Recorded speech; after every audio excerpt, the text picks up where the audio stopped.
today we're going to be discussing, digital purchasing. and we obviously have. Jake here. And so, Jake, what's your argument about digital purchasing?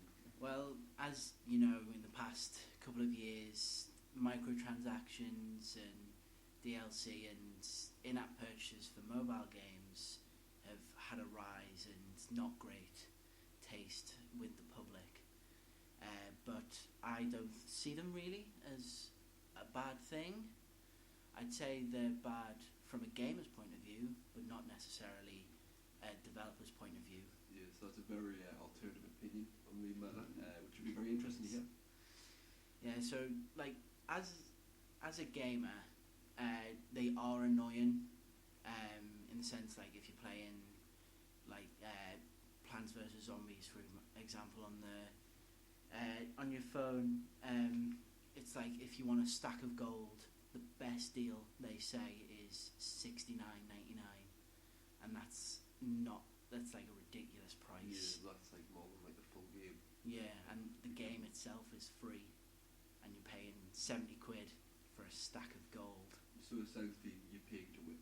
Yeah, it all feeds the pay-to-win culture of games. There's one game on iOS called Real Racing 3, which is a free-to-play game.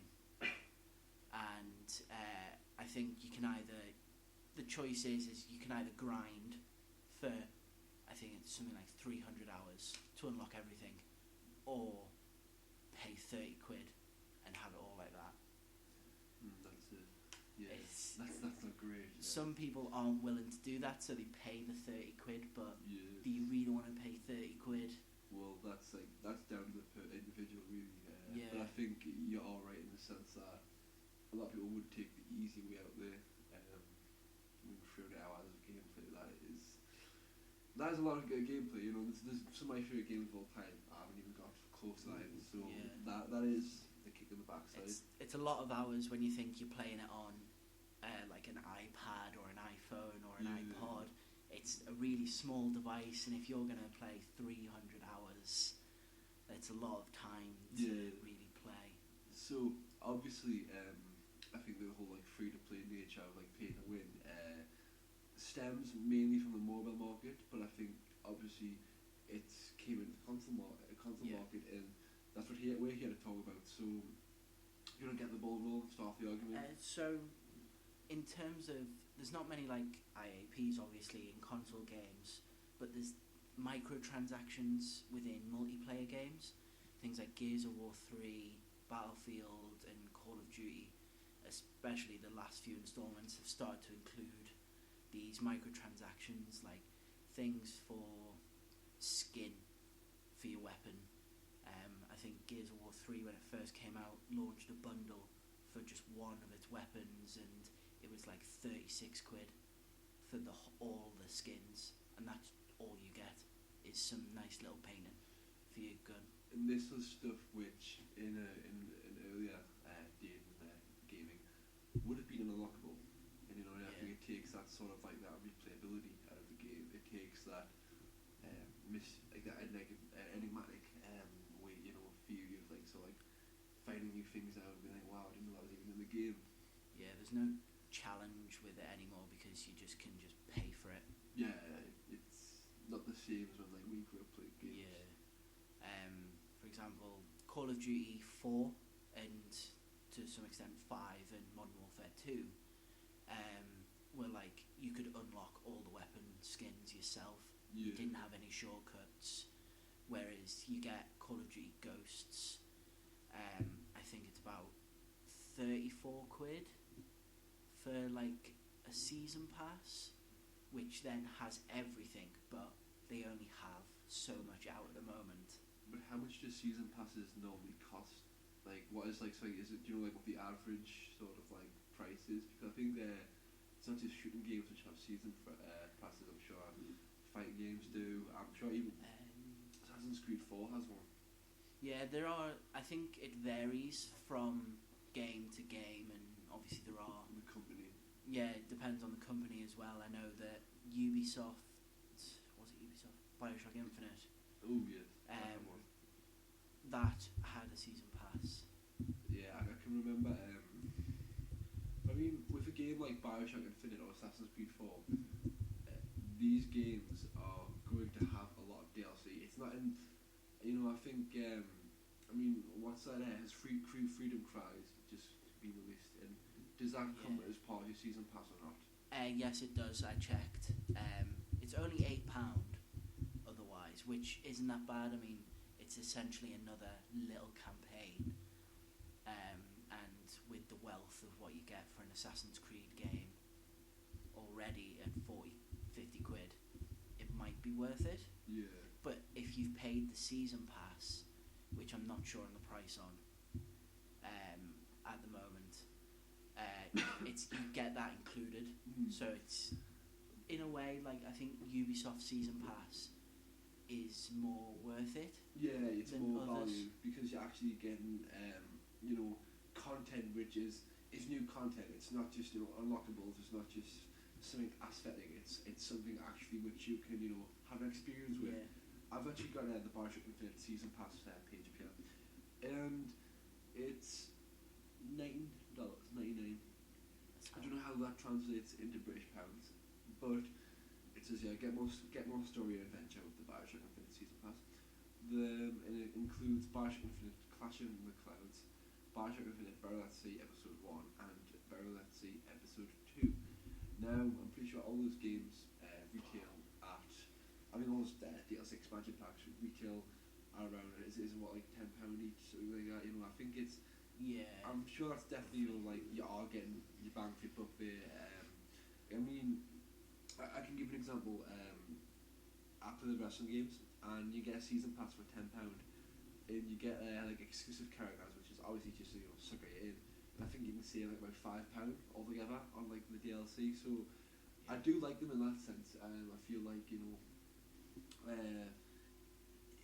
because sometimes I think some companies will make it so if you get a few extra characters or a new expansion pack, you only play it £10, and you would have to pay £20 if you didn't. Then I can honestly say that's a good deal. It varies. I mean, the Bioshock Infinite one, it's $20. So it's but if you look at all that's out that they released that can be replayed, or that is going to give you wealth of games, there's only a few things that would cost more.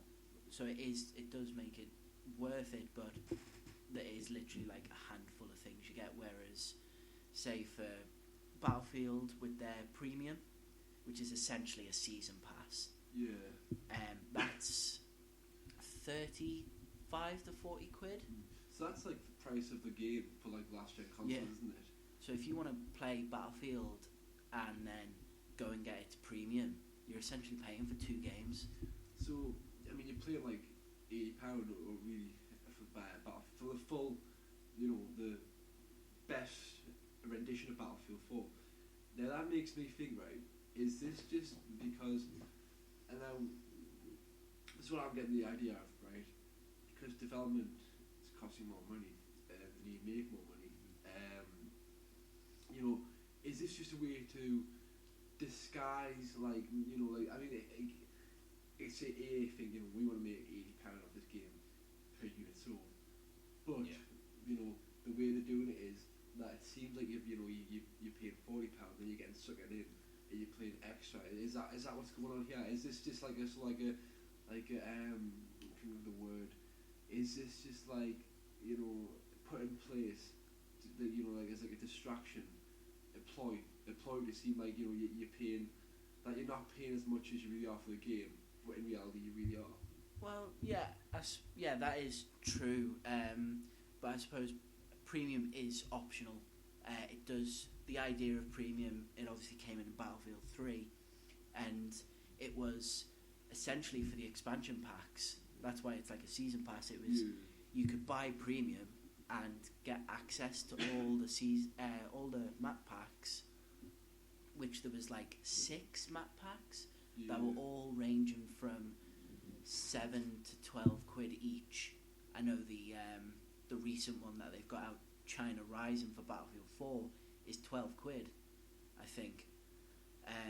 So it's like, is there a justification there maybe for premium that everything included will be worth it, or is it, yeah, like you said, getting sucked into it? That's a very good point actually, because yeah, they do kind of like assure, like it's like, oh yeah, pay for premium because the content you're gonna get is gonna be amazing, but this content comes out like it's gonna come out on like say a monthly basis, for example, and so you get one expansion pack that might be great, but the next one might be absolute garbage. Yeah. But it's kind of that whole thing of at the end of the day, right? Like you're gonna like, you know, it's a better bargain at the end of the day to buy them all, like, you know, in bulk rather than buy them separately. You know, Yeah. you are gonna save money, but I think it is a bit of it's a sneaky move on behalf of the developers because, like, Yeah. and I mean, I think like I said before with WWE, I know what I'm getting. You know, I know I'm getting extra wrestlers, and I know who the wrestlers are, and I'm kind of like, and I mean, with that game, I don't like. They always give you good DLC packs, which is, you know, that obviously that's like, you know, subjective, but it's one of those things where I know that by downloading say like a Legends pack, which includes like Jake the Snake Roberts and Mr. Perfect, that Yeah. I'm gonna get, you know, I can see enjoyment out of that. I can see, you know, gameplay from that. I know what I'm getting, you know, right? I know there's, you know, Mr. Perfect isn't gonna come, you know, and be like, you know, disfigured and like, you know, not work properly. No, you know, I know it's a company conflict the engine. I know that the game's gonna play fine. The same with Jake the Snake Roberts. You know, Jake the Snake is gonna be normal. He's not gonna have like, you know, like a snake head or something like that. But I mean, you are right. I do understand the point of Battlefield. You know, I think it's a, you know, you have to. It's a bit of like a gamble, because Yeah. the thing is with this, right? See, a company, right, could make like a really good, you know, first-person shooter game, and then be like, you know what? I know I think I'm gonna start, you know, like, or we're gonna like release some DLC packs, and they could just get so lazy, but like they could like suck us all in, and then just you could get like, you know, 3 or 4 DLC packs on the season pass that you pay like £30 for, and it could just be garbage, and Yeah. that's the issue I'm seeing here. I think with like map packs for any kind of game, be it a fighter, if you get extra arenas or you know, shooters, it's down to personal preference, Yeah. because I didn't get premium for Battlefield 3 and I won't be getting it for 4. I'll just be getting the packs that I want, because to me there's only 2 that I want to play, Yeah. like the enjoyment of, and one of them's maps from Battlefield 3. Yeah. So it's like I'm only going to pay for the ones that I want to play. Yeah, but I mean, like, that's smart, but other people might just think, you know, I'm just going to go full force and I'm just going to go straight for everything, you know. I mean, what you said about fighters before, like, I think, like, the whole selling, like, backgrounds and stuff like that, like, you know, like a new, like, arena, which is just like an aesthetic difference, you know. I mean, like, a game like Mortal Kombat, you know, with it, you don't really interact with the environments, or Street Fighter, that seems a bit like a rip-off. And but then again, right, I used to like, I can't say much because when I was into WWE, like, if it came up like, oh, you know, you can get like this like WrestleMania arena from like, I don't know, like say WrestleMania 20, I'm like, oh my god, I've got to pay like £1.59 to get this right now. And I always felt, because I guess in a way it makes your game feel complete. And I think that speaks volumes of the current state of downloadable content within the gaming industry. Yeah, it's just with every DLC on games, it's down to personal preference at the end of the day. And like you said, with people who might just go, oh, I'm going to go full force and buy, you know, example, premium for Battlefield, and then they may not like all the stuff that comes with it, and then they'll complain, which to me doesn't seem right, because they're the ones that have bought it. They've took that gamble, so it's both part on them and the developer, maybe not to make such you know, get so lazy, but at the end of the day you've then spent the 30-40 quid to go and pay for it. So it's like it's stuck in the middle. Well, this is the thing, right, with a game like Battlefield, right? You know, does the DLC, though, this is a question I'm asking, does the DLC feel like it was already on the disc, or does it feel like, you know, actual expansion packs, which, you know, they've made, you know, like they've you know, for, right, we've made the actual game, kind of like, you know, expanded, because do you feel that because I mean, like I said before, when you feel like your game isn't complete, you know, it's not a great feeling, you know, you think you're being ripped off sometimes. I mean, I'm trying to think of an example when I thought, you know, this game just feels complete. It feels like I've got everything. Like, I mean, Dishonored, you know, I got that and I felt like, you know, this game was, you know, good campaign, has a lot of, you know, variety to it.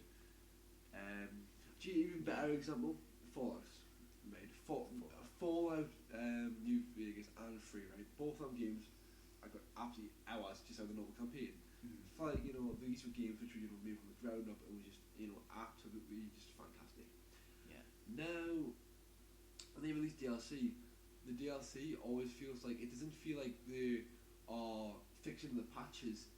It feels like, you know, they're actually, you know, adding new content which wasn't already in the game. It feels like they're actually expanding, and, you know, and it kind of makes you feel like, you know, like, I'll say, like, you see Fallout, you think, I can buy Fallout New Vegas for £5, and I'm still getting a complete game. And then if I think, ooh, I like the look of, I come on the DLC pack, Honest Hearts. I like Honest Hearts, that looks like Mike 10 for the T. Yeah. You know, I can buy that for, like, you know, £5 on Xbox Live.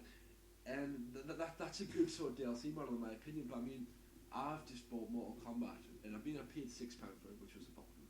Yeah. But, you know, it's like, oh, I don't have characters like Rain, some other people like Scarlet, yeah. And now because I don't have them, I can feel, my game just feels a bit like, this is like that, like a little bit of polish to it, which I need. And, you know, it does feel like, you know, like, it does encourage you to be, like, needy towards different content. Yeah, like what you're saying with Fallout, I think there's a difference between DLC and expansion packs. Yeah. Downloadable content to me is not a quick fix, but it's something that isn't lengthy. Yeah. It's an add-on, essentially, whereas an expansion pack adds to the universe. Like, look at Skyrim's Dragonborn. You get a whole new island to explore with essentially a whole new campaign. Yeah, I mean, I think I've noticed that the companies who seem to do DLC best are probably Bethesda. Mm-hmm. Yeah, I mean, look at Fallout, I suppose. Definitely. Rockstar, you know. I mean, look at Rockstar with. I mean, they do have some, like, you know, bit like iffy packs. I mean, to be fair, Oblivion did have horse armor. Yeah. But Grand Theft Auto 4 had The Lost and the Damned and the Ballad of Gay Tony, and I've got friends who'd say those games are practically their own games themselves, you know. And GTA 5 is bound to have DLC. I mean, GTA 5 has, like, GTA Online, which seems like a separate game in itself already. Yeah. Red Dead Redemption, that had Undead Nightmare, which apparently was a great standalone game. It is a standalone game, and it's a different campaign, which I've played, and it's pretty good. Yeah. You know, I would say it's worth the money if you like Red Dead. Yeah. I mean, Nintendo, they seem to be, as far as I'm concerned, they seem to be handling DLC well. I mean, with New Super Mario Bros. Wii U, which was, you know, like a pretty solid game, nothing, you know, out of this world, but you know, I really enjoyed it. With that game, they released the Super Luigi U last July, and I mean, see, at the same time, it felt like you'd think it was a bit lazy because they use a lot of the same assets, like, as in, like, they use, like, the same overworld map.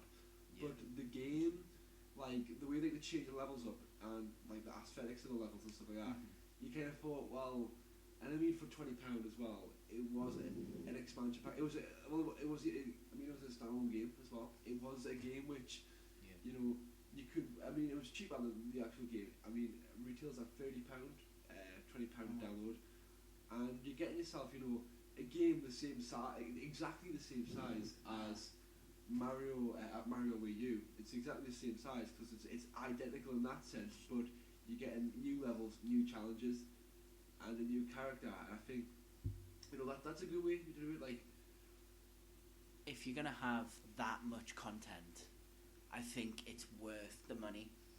Like Far Cry 3's Blood Dragon, that was a standalone. It wasn't long particularly in the story, but you can reset the bases so that you can go and attack them again, which is quite cool, and it gives that replayability. I mean, that's always down to like how addicting the gameplay is as well. Yeah. Like, I mean, here's an example: Resogun, which I got free on PlayStation Plus. I really enjoyed the Resogun. It's probably my favourite PlayStation 4 game.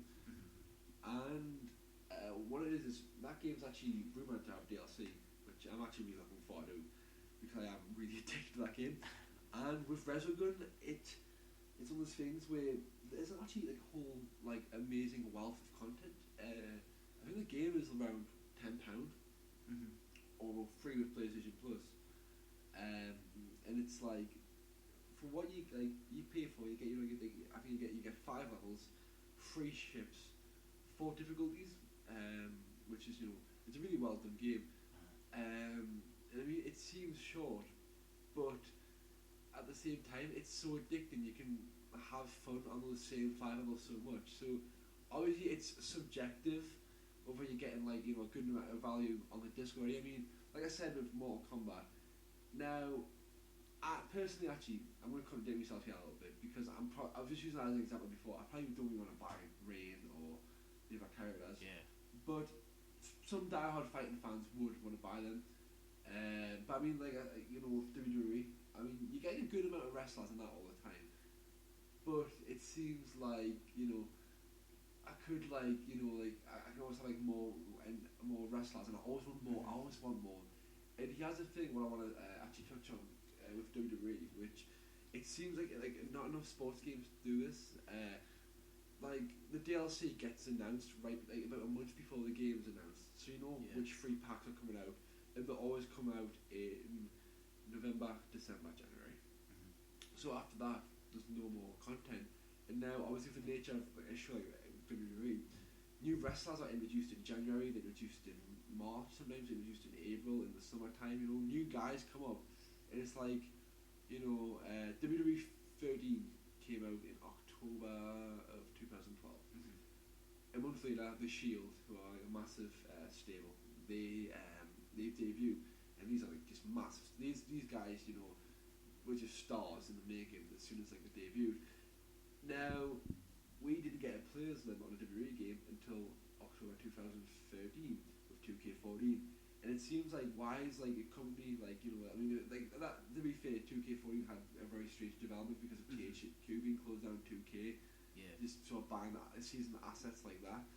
It seems so like for the next WWE game at least, I hope that they're going to be when a new guy debuts after WrestleMania, because it's always like new blood, so like debuts after Mania. Yeah. I really hope that I'll see whoever's going to come out. I'll see like I mean I don't know for a fact I'm not going to see like someone like Alex Rusev, I think he's called, is like a great superstar on NXT because he'll be debuting soon in the main roster. I won't see him on W2K14, but in W2K15. I do hope to see that, after WrestleMania, this young guy from NXT comes up and I can download him on my game for like £2. That, seems like a good idea. What you were saying about like the developers of WWE announcing their DLC before the game comes out, I don't think anyone does that apart from them, which is quite unique and maybe would be better if more games did it, because it gives you longer to think, and then you play the game and it's like if you want to buy it, it's there. See, I'm thinking though, wasn't there not a lot of controversy back in 2009 that Call of Duty Modern Warfare 2 going to have like a downloadable like map on day one? I'm sure I recall something like that. I don't Modern Warfare 2? I'm not too sure. I don't follow Call of Duty, but I know that like with Ghosts, there was a map you could get if you pre-ordered or you could buy it afterwards. Yeah, I wanted to touch on that actually, like pre-order bonuses. I can remember pre-order bonuses and special edition bonuses. Now I remember on World of War, if you got like the special edition, you'd get the M1 Grand, which I think was a gun you didn't unlock until you were like rank 60, which was obviously a high rank in the game. Now that always seemed quite like, I know it always seemed like that was a little bit unfair. You know, you Starting out with a level 60 gun. yeah, like I mean, Call of Duty was a game which, especially back then, I don't know what it's like now because I haven't played it anymore, but Call of Duty 4, unbalanced, you know, great online gameplay, you know, it's dead fun, really easy for people to get into, but unbalanced like hell. Oh yeah. And now World of War comes out a year later, and that's adding a gun which you're gonna have a massive advantage, and it's like you're getting that advantage for paying more. It's like, you know, it just seems like it's a bit cheap. It's in an ironic sense there. Yeah. It's a bit. It ruins the game. You know, it's like, you know, if they're gonna do that right, why not go ahead and do something stupid like, oh, you can buy the guns, you know? And I mean, I'm surprised there's gotta be some free to play shooters out there which probably do that. I mean, Wouldn't surprise me. I've got some free to play shooters on the PS4 like Black and White, but I haven't really like delved into them that much. Because I mean, I haven't really get that much downloadable content, because I should bring up a point about downloadable content which I really do not like. When I like with DLC, right, and even if it's expansion packs, right, it's hard for me to like when I've like beaten a game. It's unless it's like exceptionally amazing, like Fallout. Yeah. It's hard for me to go back and play the DLC. Like I love Dishonored, right? It was like probably like my second favorite game of 2012. And I remember beating the storyline about a year ago, and I was like, right, I'm looking forward to get the DLC. Now the first DLC came out in March or April, I think, somewhere around that time, and I just couldn't get back into the game, and that kind of made us think, well, even though it wasn't the DLC's fault, I just literally couldn't get back into the game. So like, I would always think like, you know, I would have preferred to have had the DLC, you know, like I would have preferred like, you know, played the game then the DLC, but obviously you have to wait for DLC. So I'm thinking, what it seems is that we're in a situation where it's like, you know, it's best to buy the Game of the Year edition. It's the best value, but that's like, you know, Skyrim's Game of the Year edition. When did that came out? 2012, 2013. 2012, I think. They have like their Legendary edition, which is their Game of the Year edition, and that comes with every DLC that they released, which it might have came out in 2013 actually. But it was like, you get Dragonborn, you get Dawnguard, you get Heartfire. I think there's another one. No, it's just them. But they're like, Dawnguard and Dragonborn are 2 campaigns. So it's like, and the Legendary edition now, when I bought it, was only 20 quid. And you get the main game plus all those expansions, which is better. It's like you said, we are in a situation where it's better buying the game after everything's released, or the Game of the Year edition. Yeah, well, but then again, you can always argue though, it's always better to get a series of games when they're all out. I mean, the Assassin's Creed director, someone who worked on Assassin's Creed actually said that the best time to get into a game series is when most of the games are out, which is ironic for Assassin's Creed, which is like an ongoing thing, which I'm sure, you know, it'll be coming out the new Final Fantasy in that sense. But he kind of has a point. I can see where he's coming from.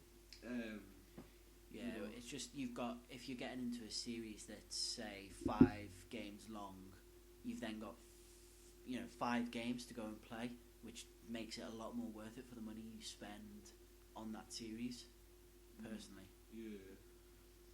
Just want to change to the developer point of view on digital purchasing. Just thinking of like microtransactions and IAPs, is that they need to protect investment. Yeah.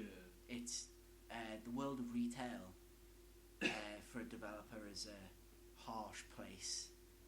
It's if you buy a pre-owned game, it's not going to the developer. it's going to the It's going straight to the retail to make them profit. and I must admit I don't like that either. Like I prefer buying new games. Just in general, I think it's nice to have a nice, fresh new product. But that is an annoyance. Yeah. You know, I think it's. I mean, pre-owned gaming.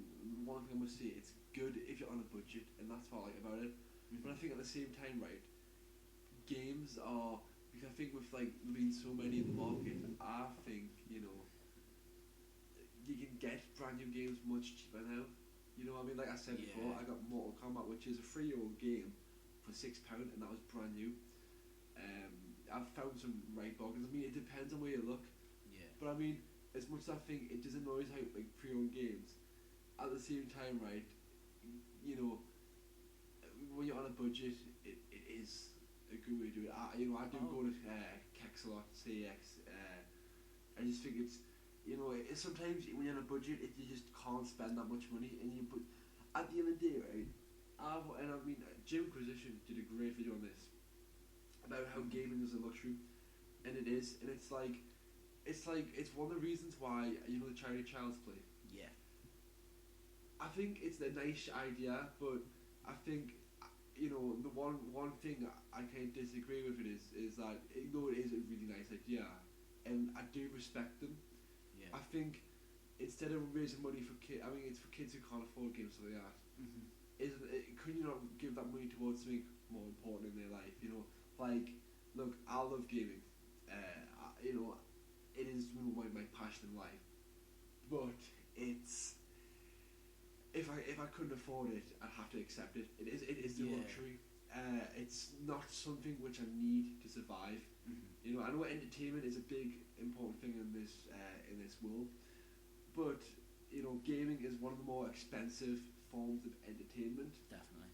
And look, if I can't afford it, at the end of the day, right, survival is more important than having fun. And I mean that's more of a critique on society rather than anything to do with the games industry. Yeah. But that is my personal opinion. If you can't afford it, and it is sad, if you love the hobby, if you can't afford to do it though, you have to accept it, because you should be, when you're in a that sort of like state of like you need in financial troubles. And I think playing video games shouldn't be, that should be your least worries. But that's just my take. No, I agree to an extent. Yeah, it's if I couldn't afford games, I would find a different hobby, a cheaper hobby, and like that would looking in hindsight as to how many years that I have been playing games, that would be pretty sad, because I've had a lot of good times playing games. Yeah. But if you think about it, if I couldn't afford it, I'd have so many great memories of another hobby. Yeah, I mean, you'll find an alternative. I mean, to be fair, I was always set on being a musician. I was always a music guy, and then it was when I was around 13 years old. I just kind of, I mean, I love music, but I'm not like, I couldn't take it seriously. I couldn't really do it as a job. But it was when I found gaming, and what I found in gaming was it was just joy. I've always been like playing games, and I've always sort of loved games. But I think what it was with me was my parents split up, and gaming offered a sense of escapism, which music and films don't. You could feel like you personally accomplished something. You just, I don't know. It's like, it's one of those things. In my teenage life, I don't have many friends other than Mario and Banjo and Kazooie and all them guys.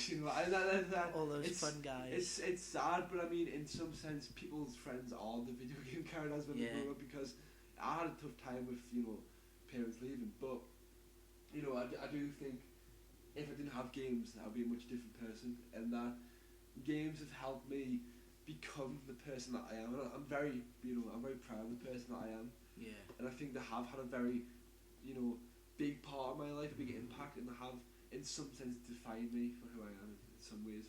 And with games, if developers didn't have the money to make it, you wouldn't be able to do that. Exactly. You wouldn't be the person you are today, and that's where they implement these things like microtransactions, like IAPs, like DLC, to make sure that they keep a steady stream of income 6 months, a year, 2 years after their game is released, because after the certain time where they need to break even, that's it. Like, their game will probably make very little unless people buy it brand new, and that's what annoys me about retail. And that's why you see just so many studios like closing down. I mean, you know what it is, right? I think in the past decade, or even the past just 5 years, I think we've saw more companies close down than ever before. I mean, we just had the thing with Irrational Games, but look at look at companies like Midway, who were just Arcade Kings at one point, second to Capcom. They closed down, and that's just like, it's one of those things which is just like, seriously, like, I mean, look at obviously, Midway, they were just, the thing that somebody like a company like that could get closed down, it just makes you think, who else, Yeah. I'm trying to think who else has closed down the past few years, because there's been like THQ. THQ, a massive publisher. They had IPs like Doom Dewey back in them. They had, I can't remember who else they had. I'm sure they had movie tie-in games. They had a lot, like companies who had a lot going for them. Companies who had a lot of potential. LucasArts as well. Yeah. I mean, look at that. LucasArts. LucasArts, that's a household name, Lucas. We all know George Lucas. They had Star Wars, and even they couldn't feel the raft. And I think it's sad, because these guys, they spend years, either studying or just self-teaching themselves how to make these games, and then, they're screwed over by, like lack of sales. I mean, obviously, the games might not, like, if a game doesn't sell well, regardless, that's down to like stuff like that. That's down to the game, and that wasn't like, obviously that's down to the business and the people in charge, making a bad mistake. It's like, for example, like, what's it called? Like, Nintendo fans are always asking for stuff like F-Zero, Star Fox, Metroid, which, all objectively great games, but will they sell? Yeah, exactly. Metroid isn't really a household name in my eyes. I don't know any people. I mean, people have heard of it, but it's not like to the broad casual sort of gaming audience. Yeah. F-Zero is even more niche. Star Fox as well, and it seems like, it's right. Yeah, I love F-Zero. I would love a new F-Zero game for the Wii U. I'll let you play it. But is that going to be immensely profitable for Nintendo? Probably not. No. So I can understand why they're not doing that, because it's, the way I see it is, right, by them not delving into like that area, it's saving them money, because they've got there is a chance that they'll make more money, but there's also the chance that it could be a massive flop.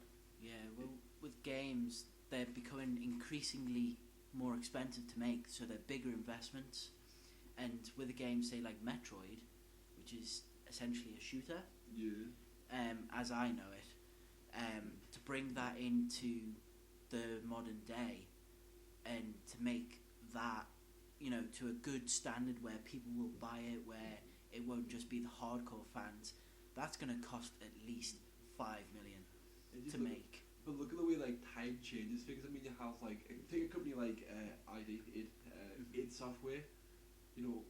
First shoot at kings of the 90s, Doom, Quake, Wolfenstein. How well did Wolfenstein sell for the Xbox 360?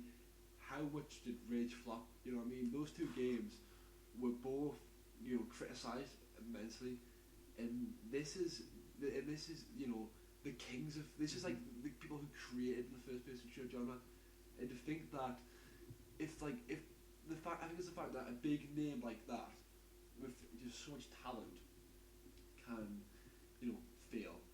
Yeah. Anybody can, and no company's safe but that's down to, well, three things I'd say is the game itself. It's got to be good for people to buy it. Yeah. Retail, because pre-owned games, unless I know Microsoft specifically announced this, I think, at Xbox One, it's where you'd have to pay to play pre-owned games, and there was huge controversy over that. Basically, what they meant was when you pay for a pre-owned game on Xbox One, basically some of that money will still go to a developer. See, I can see how like that isn't like consumer friendly, but at the end of the day, right, I think this is my take, right, because I'm impartial on the matter. I have to be. When it comes to, you know, like, I think everyone perceives like, oh, I have to pay more money for my game. They perceive that as the corporations trying to make more money. But the fact of the matter is, right, pre-owned games have been a thing for years. But it's obviously the fact, like, there's a strain of developers that the fact that games are cost more to develop. Now it's kind of like when the corporations need to actually, like, you know, do that. And it seems like that could have been a thing which they could have implemented years ago. They could have had that on the 360. And what I get the impression, personally, that, you know, this isn't the corporations, you know, trying to screw people over. This is, you know, this is the corporations looking out for the little guys to make them up. You know, to judge the morality of a corporation, that's debatable, and we're not really here to do that. That's not really, you know, how can we really have much evidence? But I do kind of think like, well, you know, I can understand why they do that, you know, because this, you know, like I said, I love the games industry, and being a developer would be a great job. But obviously, it's not the most like, I mean, being a developer, it's not like a, you know, majorly high-paying salary. It's, you know, I think it's not a bad salary, but like, I mean, I was actually looking into it, and I think like, I look at the salaries and like it's supportable, but it's like, it's nothing like, you know, like massive, compared to like, you know, like you know, it's like very average, you could say. That's what I would say it's above average, but not by much. Yeah, it's not like, I mean, I think people boast about, oh, the games industry, that makes so much money, or I bet every single developer gets paid loads of like money. It's like, well, no, they don't, because the thing is, bigger games, bigger development teams. It's, you know, and the corporations need to make the profit anyways, because the corporations need to stay in business. That's what it's about. It's all down to business. You know, at the end of the day, people need to accept it, right? The video game industry is a business, and you know, if you're a capitalist or not, you know, you have to just accept that you can't escape it's there. It's gonna stay. You know, games will never ever be free. No, like free-to-play models will never go away from the ideas of microtransactions, or, you know, in-app purchases if they're on your phone. It's just it just needs to be a better, more friendly model for all. Yeah. But gamers, like, I'd argue, aren't always the main voice the business has got to listen to. It's got to please. You could say it is, but who essentially is funding it? If you're a developer, you've got your publisher and your client who are putting the money in to your company to then make the game. Well, if you ask me, I think it's one of those things which everyone's an important part. It's a circle of life, essentially. Really, when you think about it, you know, they all are like work together. You know, you can't have one without the other. They are all an essential part of the bigger picture. And, you know, I can see, right, like, this is the thing, like, I can see why people get annoyed at free-to-play models. Like, you know, when I look at it, like, I used to play RuneScape, the MMORPG, and that was free-to-play, and I used to play the free-to-play game, which, to be fair, you got a content. There was no like skill restrictions in the sense of like you could still get a level 99 on any skill. It would just be a bit harder because you wouldn't get like certain weapons, certain items. But to become a member, it was £5 a month. But the member game was absolutely huge in comparison. like it was so like just it was also just I remember when I first got like membership, it just felt like so like cool, just exploring like different new areas. And I think like being a free to play member for so long kind of like hypes you for that. But I mean, I paid £5, and it's like, so do I pay any more money? Nope. There wasn't any. I didn't have to pay any more money. I got the whole game I wanted. When I paid for membership, that was £5 a month. £5 a month. You know, it isn't a lot of money. I mean, you've got to keep buying internet access and stuff like that. But I mean, I was like 11 at the time. £5 a month. You know, my parents were just like, they were fine to pay that. Obviously, like kind of said that, you know, you get it like as a reward. So I was a free to play player from I believe March 2005 until October 2005. I can still remember the day I became a member, and you know I did get a lot of content out of the free to play game. I mean, I'd still go back to the free to play game and like explore things. Yeah. But I mean, when it's free to play, you kind of have like, you know, like sometimes some free to play models can be a little bit weird, you know. I think they've got harsher. Maybe that may not be the right term, but a bit more stricter with purchases. Yeah. Because of, you know, not many look at all the developers that are closing. Who's going to take a risk to innovate in the free to play? So it's like, we'll take this, I'll price it all, and it's like it's protecting an investment. Yeah. So it's so sorry. No, it's just right. it's always going to be. I mean, right. The way like looking at it from like an outside point of view, right? I guess you know what it is, right? Can you really complain for doing what's popular? Because at the end of the day, whatever's going to make money is going to happen. That is just the bottom line, really. That's business. Yeah, it's like that in every industry, film industry, the music industry. You know, like if somebody, why do you think you have so many boy bands like One Direction these days? Because it's popular. Is it objectively great music? That's not for me to decide. It's music is very subjective, more so than other medias, in my opinion.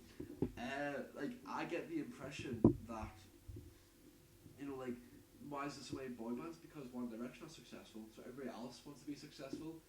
But I think using that in video game terms, I mean look at last gen with the rise of Call of Duty, the rise of online multiplayer because it was more accessible and more people played online, caused just such an abundance of Call of Duty and Halo clones. And look at how many of them, really sort of did anything. I mean, I can remember, I'm thinking when I look at last gen's shooters, most of them, I wouldn't name pop, if I can name any shooter as popular, it would be Call of Duty, Halo, and Battlefield. That was about it. I mean, on the PS3 I had Killzone and Resistance, but they never had the commercial appeal that they did. Yeah. Stuff like Rainbow Six you can't really compare because Rainbow Six was like an established franchise set in its way. Yeah. That wasn't ever really. That's a squad-based shooter, so it's not really comparable. But there's plenty of games which I think try to be the next COD, or like the next big shooter, Brink. Homefront, let's name a few. 2 games which I think came out the same month. They came out a month apart, I think. It's March and April 2011. Yeah, they were both really poor games, and I was really hyped for Homefront. Oh, everybody was. I remember it was just like, oh my god, it's gonna be so cool, and then you played it and you're like, oh, well, this isn't as great as it made to be. It's one of those things which is. I guess that's the thing though. Like you see something what's popular, and developers like, oh, we should jump on that bandwagon. But I mean, you really need to be, exceptionally good. You need to be smart, original. Yeah. I think the thing is right. It's like with shooters last gen. When you look at them, right, Call of Duty, right, it was already out prior to the 7th generation, but it established itself with Call of Duty 4. That's not why. Halo was an established franchise already. Battlefield was an established franchise. I mean, Battlefield was more of a PC sort of audience, but it assimilated the consoles quite well, and I think, you know, they did a good job with Bad Company, because that was a really big good way of like getting people to like hate like Battlefield 3. Yeah. Because that's what I think Bad Company 1 and 2 were essentially, you know, ways to like get the casual shootout audience into these games. But I mean, look at them, like it's like I'm trying to think. I mean, off the top of my head, games which you know could have had a chance. I can't really think of any, because there's so many of them. You know, Yeah. you think one game had like a decent shooter like online play, which could have been in the ranks of, you know, the three biggest franchises. You know, Killzone. You know, Yeah. I mean, obviously that has the exclusive, exclusive, so that kind of like, you know, might screw that over. But at the same time, you know, it's still a good example. I mean, maybe Killzone could have been like, you know, like the next big thing, but there was already three big things out there. Yeah, it was kind of like a balance between the three already. A fourth one may have not upset it, but I don't think it stood a chance. Yeah. So do you think of Titanfall then? If like, because Titanfall's obviously a challenger to this whole sort of, you know, Call of Duty. think it's going to be a COD killer. Really? Yes. Well, I think that's a good point, because Call of Duty is essentially, it's, I wouldn't say dying, but the popularity is just like going downhill. Yeah. You know, I've noticed that like Call of Duty Ghosts seemed to be a bit, not a flop, but it did seem to be like the financial success Activision hoped. I think Battlefield will live on, but I think Halo may have issues, especially with Destiny coming out, which I think, I mean, that'll be quite ironic if Bungie's new game killed off their original masterpiece. But I think it could, you know. I think Destiny's is a Halo killer. well, look at it. Like, Destiny is multi-platform, Halo's not, and I think there's more at the moment. More people are interested in the PS4 than the Xbox One, and I think, you know, I mean, how successful is Halo 4? You know, Couldn't give you numbers, but within the Halo community, obviously, it's very successful. People don't think it's the best game in the series, yeah, which it isn't really, but I think overall it was pretty successful. I mean, they're making a Halo 5, yeah. so if you ever see a sequel, it means the first one sold well enough to do a sequel. But whether that sequel is going to be good is, you know, up for debate, because it's not out yet. Because I mean, like Halo 3, you know, that was like massive launch. That sold 360s like that. Halo Reach, everyone seemed to love that one. Then 4, I've always kind of thought everyone's a little bit, you know, like it kind of like, I think it mixed people in a way. Like, I think it got really good reviews. Sorry, but I think people were a bit more like, I don't know. I think some people lost interest. I think that's down to the change of developer. Yeah. Like going from Bungie to 343 Industries, they're different. They're keeping Halo all the same, but the game itself is different. It doesn't play like a Bungie game. You can tell it's done differently. But then again, a lot of the Bungie team are at 343 Industries, Yeah. so it's like it's a different developer. So it's like they're trying to establish their own mark. Yeah, and they could be slightly different. Like you said, Destiny. I think Destiny has an opportunity to be, you know, essentially a Call of Duty and a Halo killer. I think Tom Clancy's Division that has a good chance of being, you know, quite successful. I would definitely say Titanfall and Destiny could be like, you know, like the next Call of Duty and Halo. Yeah. That's my personal take. Yeah, I definitely agree with that. At least it's like a lot of the complaints about Titanfall, about people who don't like it, is that it's like, it's COD, but you get to use mechs. It's 6v6. You're a pilot. You can do parkour, and it's like you can tell Call of Duty is just not going to stand a chance once Titanfall takes off. Yeah, anyways, do you have anything else to say on there? Just a couple of improvements, more or less, for digital purchasing is that in terms of IAPs and microtransactions is to make them cheaper. Like going back to Mortal Kombat, it's $3.20 for Rain or Scarlet. It's like $3.20 for a character. Really, Yeah. it should be less than £1, personally. But it just needs to figure out its way, especially in free-to-play games. And one thing that the arcade game Battlefield 1943 did was have a community goal. I think it was get X amount of kills or X amount of hours, and you unlocked a new mode and a new map. If you had more of that implemented in free-to-play, for example, or in get retail games like Battlefield, I think that would maybe ease the hatred, so to say, of lackluster DLC, because you've actually worked for it, maybe, and it gives them time to work on it, because they'll probably put a ridiculous challenge on it, and they'll have a long time to work on each bit. So that's a couple of improvements. Yeah, I can kind of agree with you there. But at the end of the day, right, and I'm just trying to be, as realistic as possible, really, because do I like DLC? Do I like all this stuff? Nah. I like some of it. I can think, okay, fair enough. Some of it I don't like, right?